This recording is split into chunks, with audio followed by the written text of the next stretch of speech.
सभी का इस चैनल में इस्तकबाल है। मैं हूं शफ़ी। ये जो इन्वामेंट पर हमारी सीरीज़ चल रही है और मैं चाहता हूं कि इस मर्तबा इन्वामेंट के साथ साथ लॉकडाउन पर भी थोड़ा नज़र डालूं, क्योंकि जिस तरीक़े से लॉकडाउन का इफ़ेक्ट नेचर पर हुआ है, ये बातें भी थोड़ी सामने आनी चाहिए।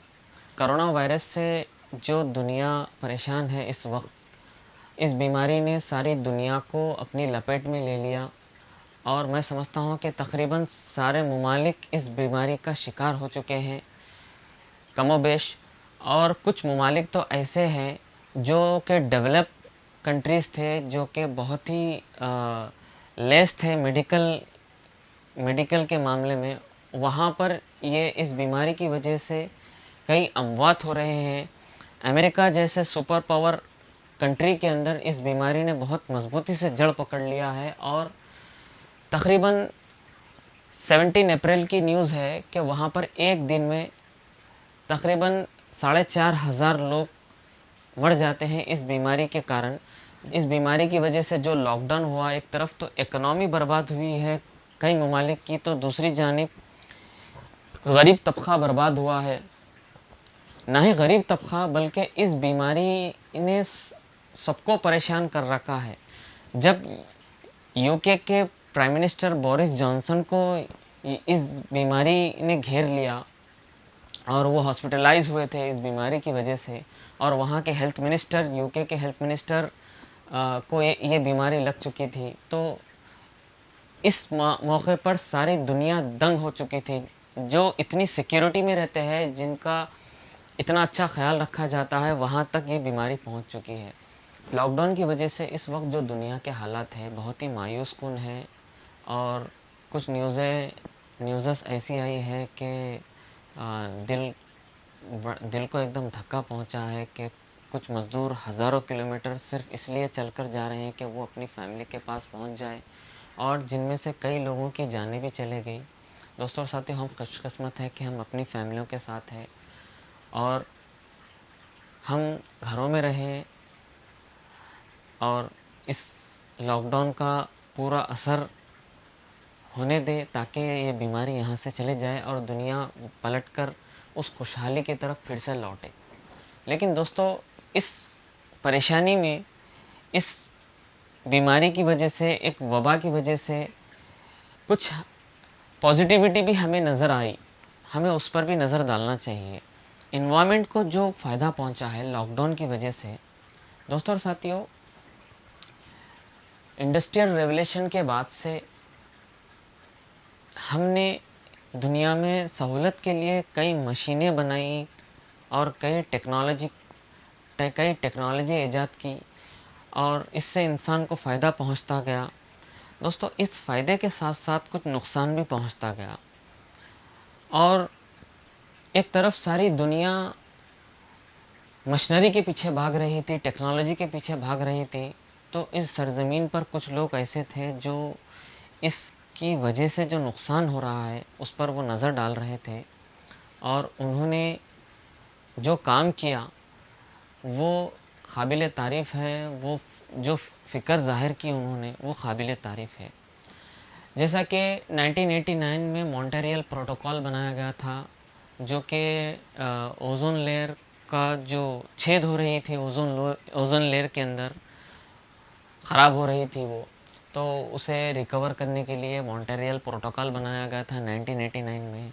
फिर 1998 में क्योटो प्रोटोकॉल बनाया गया था क्लाइमेट क्राइसिस को रोकने के लिए, माहौल जो ख़राब हो रहा था उसको सुधारने के लिए।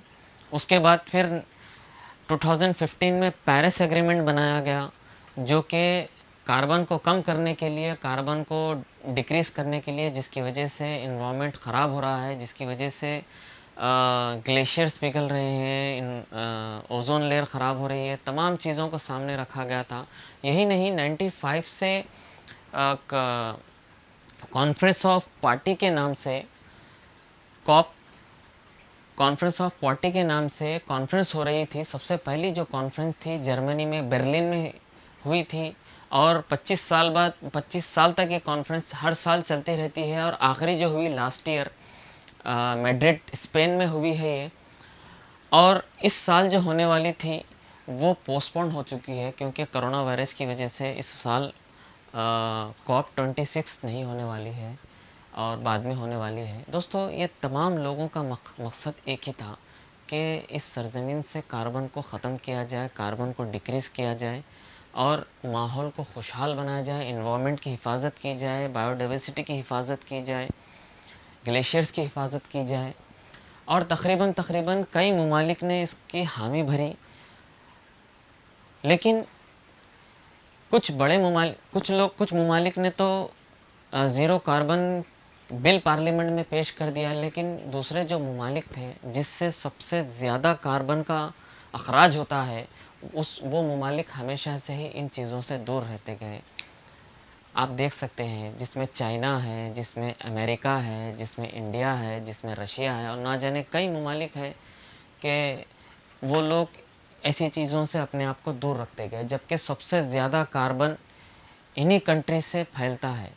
सिर्फ ये यूनाइटेड नेशन की तरफ से ही नहीं हुआ था, हुकूमतों की तरफ से ही नहीं, कई NGOs इस पर काम कर रहे हैं क्लाइमेट की हिफाजत करने के लिए, क्लाइमेट को प्रोटेक्ट करने के लिए। उनके भी काम काबिल तारीफ़ है। दोस्तों और साथियों, ये जो फ़िक्र है क्लाइमेट को हिफाजत करने की, क्लाइमेट को सेव करने की, अगर ये तमाम जो प्रोटोकॉल बने थे, तमाम जो एग्रीमेंट्स बने थे जैसे पेरिस एग्रीमेंट, अगर ये सक्सेस हो जाते तो कैसा दिखाई देता माहौल। दोस्तों, इस चीज़ की झलकियाँ हमें लॉकडाउन की वजह से मिल रही है। दोस्तों, ख़ास बात यह है, जब ये लॉकडाउन हुआ है तो एक तरफ तो मायूसी का हालत था, मायूसी का आलम है सारी दुनिया में। दूसरी जानिब कुछ पॉजिटिव चीज़ें हमें नज़र आ रही है, जिसको हम 3 चीज़ों में देख सकते हैं। रिड्यूस, रिपेयर और रिक्लेम के अंदर हम देख सकते हैं। रिड्यूस यानी कार्बन का जो अखराज है वो कम हुआ है, जिसके नतीजे में तकरीबन लॉकडाउन की वजह से इस जो तेल के अंदर खपत होती थी हमारी, डेली 100 मिलियन बैरल तेल की खपत थी हमारी, जो कि इस वक्त 11 मिलियन बैरल यानी 11 मिलियन बैरल रोज़ाना कम जल रहा है। और जिसका नतीजा हम देख सकते हैं कि 5% कार्बन के अंदर गिरावट हुई है, कार्बन के अखराज में 5% की कमी हुई है, जो कि 2.5 बिलियन टन कार्बन इन्वायरमेंट में कम जाएगा, जो तकरीबन करीब 1 लाख के करीब हवाई जहाज़, एयरक्राफ्ट बंद है, फ़्लाइटें बंद हैं और हर मुल्क में फैक्ट्रियां बंद हैं। जहां पर सड़कों पर हज़ारों की गाड़ियां हुआ करती थी, वहां पर गाड़ियां नहीं चल रही है, जिसके नतीजे में कार्बन का अखराज कम हुआ है, फैक्ट्रियां बंद हुई है, तेल का जलन कम हुआ है। और इसका जो फ़ायदा हुआ है दोस्तों एनवायरनमेंट को, जिसका सबसे पहला इफ़ेक्ट आपको ये देखने को मिलेगा, जो खुशनुमा माहौल आपको दिखाई दे रहा है। पहले आपको अपने इसका मुज़ाहरा आप अपने छत पर ठहर कर सकते हैं। पहले आपको दूर के जो घर होते थे, दूर की जो चीज़ें होती थी वो साफ़ नहीं दिखाई देती है। अब दूर की चीज़ें साफ़ भी दिखाई दे रहे हैं और कलर भी तकरीबन अच्छे दिखाई दे रहे हैं और खुशनुमा दिखाई दे रहे हैं। और इसके साथ साथ दोस्तों इन्वायरमेंट में एक खूबसूरती दिख रही है। पोल्यूशन के नहीं होने की वजह से एक साफ माहौल दिख रहा है।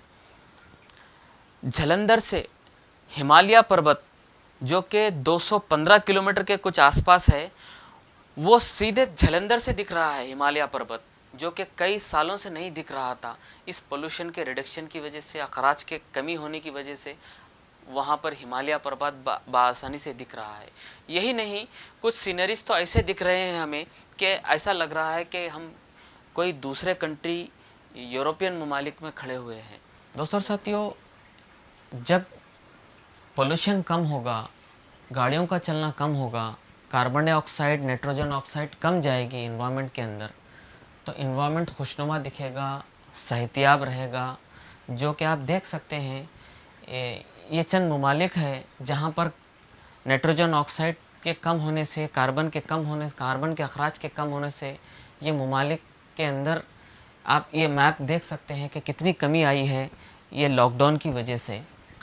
और दोस्तों और साथियों, जहाँ तक इंडिया की बात है, यहाँ पर हमारे पास तकरीबन 90 शहरों में एयर क्वालिटी इम्प्रूव हुई है, यानी हवाएं साफ़ हुई है, जिसके अंदर दिल्ली जैसा शहर भी है, जिसके चर्चे हमेशा पोल्यूशन को लेकर जो हेडलाइंस में हुआ करता था, वो दिल्ली भी इस लॉकडाउन की वजह से वहाँ पर पोल्यूशन के अखराज की कमी की वजह से एयर क्वालिटी इम्प्रूव हुई है।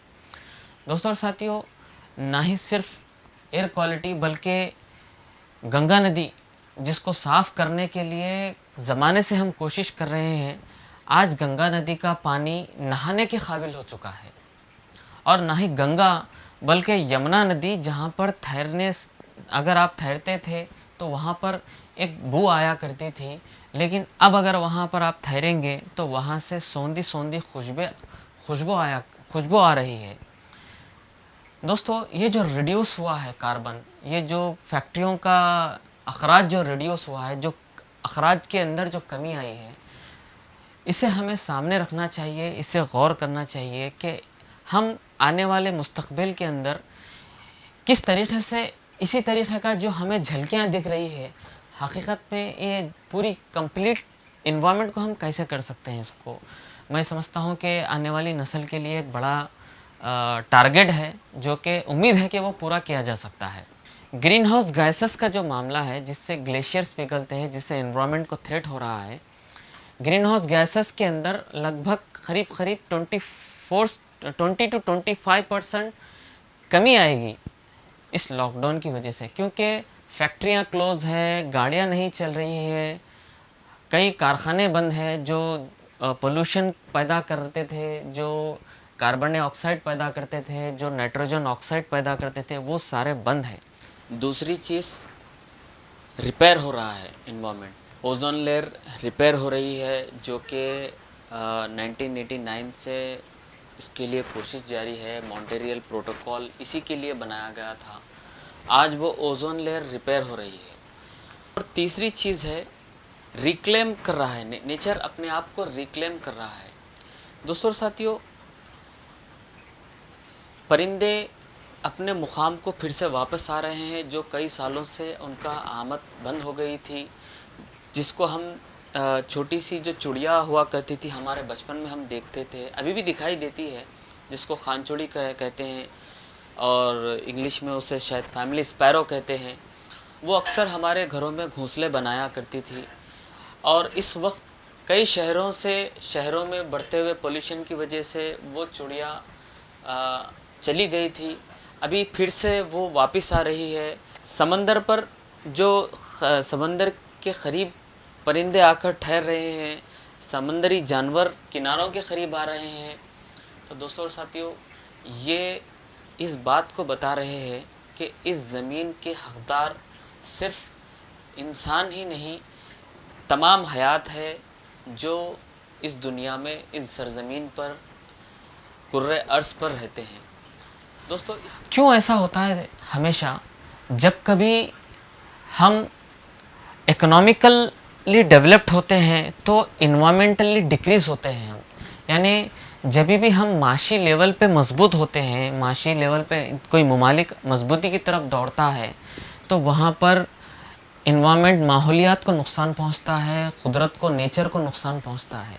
दोस्तों, ऐसा क्यों होता है? क्योंकि इसके सिम्टम्स लॉकडाउन की वजह से आपने, सिर्फ लॉकडाउन ही नहीं, जब 2008 और 2009 का जो क्राइसिस हुआ था, रिसेशन हुआ था, इसमें भी कार्बन डिक्रीज़ हुआ था और इन्वायरमेंट डेवलप्ड हुआ था, और इससे पहले भी कई मरतबा ऐसा ही हो चुका है।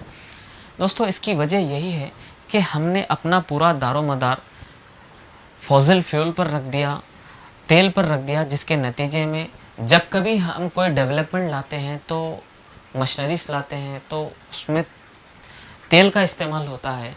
और मैं समझता हूँ कि इस वक्त हमें रिन्यूएबल एनर्जी की तरफ जाना चाहिए और डेवलप करना चाहिए, इसके लिए फंड्स लगाने चाहिए। और दोस्तों और साथियों, एक आखिरी बात मैं कहकर अपनी बात को ख़त्म करता हूँ। हमने जितना भी डेवलपमेंट किया, इस लॉकडाउन की वजह से हमें एक सबक मिलता है, और वो सबक यही है कि जितना भी हमने डेवलपमेंट किया, हमने ह्यूमन सेंट्रिक को सामने रखकर किया, यानी इकोलॉजी के लिए नहीं, ईगोलॉजी की बुनियाद पर हमने सारा डेवलपमेंट किया, क्योंकि इंसान को सबसे ज़्यादा तरजीह दी गई और इंसान के फ़ायदे के लिए सारी चीज़ें की गई। जबकि इकोलॉजी भी ज़रूरी है, परिंदों का भी रहना भी ज़रूरी है, जंगलात का रहना भी ज़रूरी है, बायोडाइवर्सिटी का रहना भी ज़रूरी है, इन्वायरमेंट का रहना भी ज़रूरी है। इस लॉकडाउन की वजह से जो हमें सबक मिला है, उस सबक को हमें याद रखना चाहिए। याद ही नहीं रखना चाहिए, बल्कि इसके लिए काम करना चाहिए। दोस्तों साथियों, ये चंद बातें थी जो मैंने आपके सामने रखी, और इसी के साथ साथ दोस्तों मैं आपसे रुख्सत लेता हूँ। शुक्रिया। अस्सलाम वालेकुम।